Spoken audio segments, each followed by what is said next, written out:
গুরু বর্মা ভাগবেন জন্মা অন্নপূর্ণা মা, তোমার রান্না তুমি রান্ধো আমি কিচ্ছু জানি না।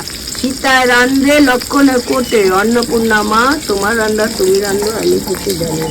এইভাবে প্রণাম করে তারপরে রান্না করতে হয়। মনের মধ্যে একটু ভয় রাখতে হয়, কেন আমার বড় লোকরা খাবে, শাশুড়ি শ্বশুর খাবে, আমার স্বামী খাবে, যদি খারাপ হবে রান্না তাহলে তো তোমাকেই বকবে। সেটা আমি তোমাকে বলে দিচ্ছি, এইভাবে করবা, বুঝলা।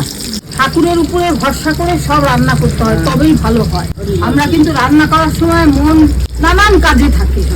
অনেক সময় বাচ্চা কাচ্চা কাঁদে, অনেক সময় এখানে যেতে হবে, এই কাজটা করতে হবে, কার আগে কোন কাজ করবো, তাড়াতাড়ি করে রান্না করি।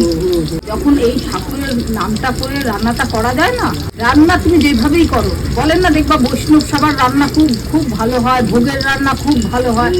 এই মন্ত্রটা জপেই তবেই রান্না শুরু করে, তবেই তো ঠাকুর সে নিজে রান্না করে দিয়ে যাবে।